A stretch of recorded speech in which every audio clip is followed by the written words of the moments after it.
Bugun matematikadan kasr haqida dars o'tdik. Salom, mening ismim Baxtiyor. Baxtiyor? Wow, mana. Faqat hech kimga hop. Tushundim. Hoy. Seni hozir zo'r joyga olib ketaman. Ha, Boburjon. Nima? Boburni ko'rmadingmi? Bobur, bolalar qalaysizlar? Bugun futbolimiz bor edi-ku. Okay, let's go. Nima bu? Qo'rqma, bu o'zga sayyoraliklar emas. O'z ko'zing bilan ko'rishni xohlaysanmi? Ha, albatta. Ana ketdik.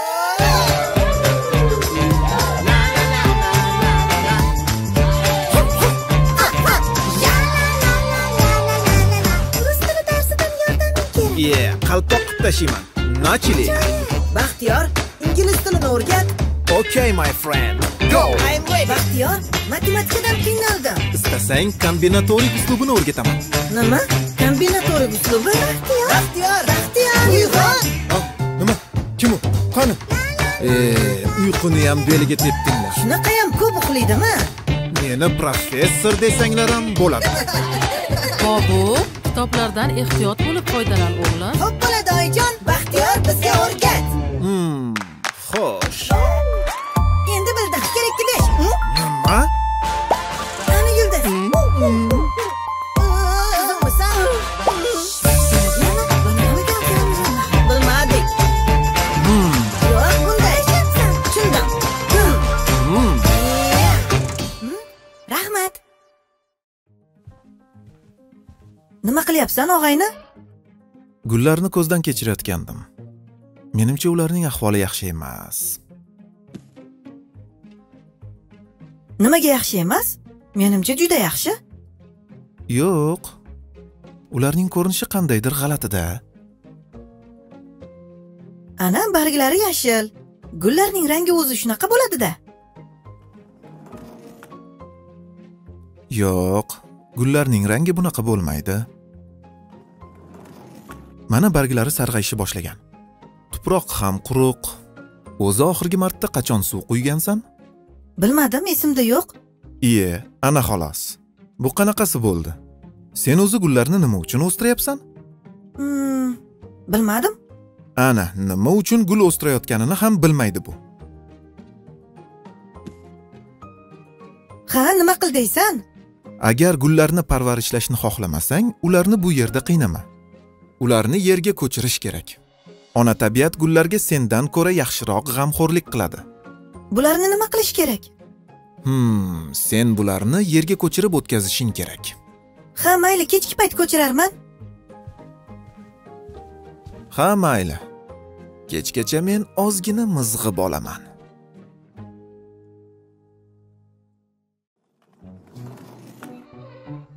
Bobur, gullaring qani? Sen uxlayotganingda ularni yerga ko'chirib qo'ydim. Qayerga ko'chirding? Ko'chaga, uyimiz oldidagi yerga. To'g'ri ko'chirdingmi ish qilib? Ha? Buni nimasi qiyin ekan? Endi aytaman-da. Yur bo'lmasa gullaringdan bir xabar olib qo'yaylik.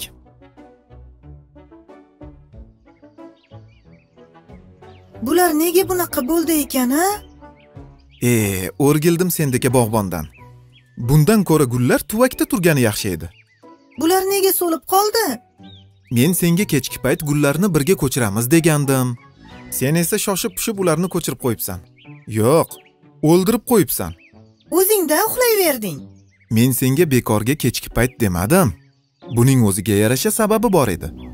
Keyin uxlab yotgan bo'lsam, uyg'otish qiyinmi? Vazifalaringni bajara olmasang uyg'otasan-ku. Bo'ldi, urishavermagan. Ha, mayli. Bo'lar ish bo'ldi. Endi men senga bog'bonchilikdan dars o'taman. Gullar, umuman olganda barcha yashil o'simliklar o'ziga e'tibor talab qiladi. Ularga vaqtida qarash, parvarish qilish kerak.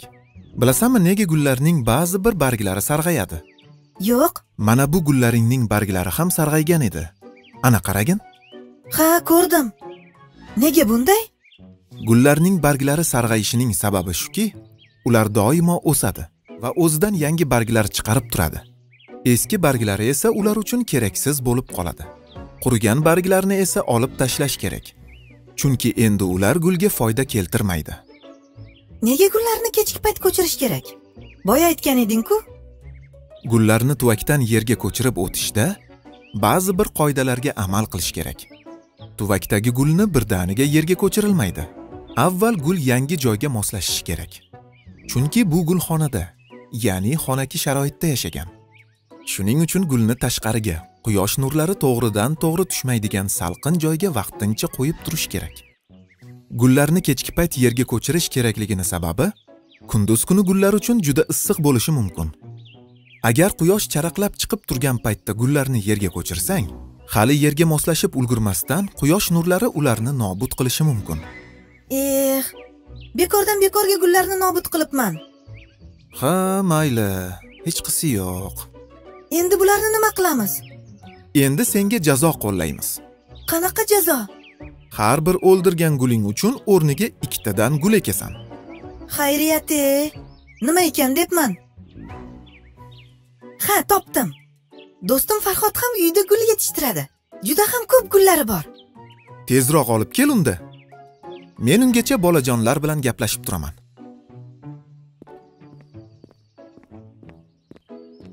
Gullarni ekish uchun kerak bo'ladigan narsalarni ham olib kelgin. Xo'p. Aziz bolajonlar, hozir sizlarga gullarni xonada qanday parvarishlash kerakligi haqida gapirib beraman. Xonaki gullar uchun plastik tuvaklardan ko'ra sopol tuvaklar afzalroq. Chunki sopol tuvaklar namlikni o'zida yaxshi saqlaydi va namlikni tuvak bo'ylab bir xilda yetkazib beradi. Keyingi masala gullarga suv quyish. Gullarga har kuni suv quymaslik kerak. Suv quyishda tuproq namligiga qaraladi. Qish faslida xonani isitish uchun isitish pechkalarini yoqamiz. Pechlar esa xona haroratini isitib, havodagi namlikni pasaytirib yuboradi. Bu holatda havo namligini bir xilda ushlash uchun gullar oldiga usti ochiq idishda suv quyib qo'yish kerak. Bolajonlar, aslini olganda gullarni parvarish qilish juda mas'uliyatli ish. Ba'zi bir gullar juda injiq bo'ladi va o'ziga yaxshigina e'tibor talab qiladi. Biz keldik. Assalomu alaykum. Va alaykum assalom. Obbo azamatlar ey. Farhodga gul ekmoqchiman desam, men ham senga yordamlashaman. Mening ham hissam qo'shilsin deb birga keldi. Mana, shuncha gul ham berdi. Biz bu yerni ajoyib bir gulzorga aylantirmoqchimiz. Juda to'g'ri o'ylabsizlar. Qani unda tezroq ishni boshlaylik.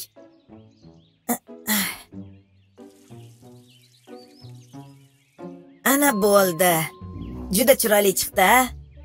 Ha, nimasini aytasan, juda chiroyli. Mening ajoyib bog'im bo'ldi. Boburning ham aybi kechirildi.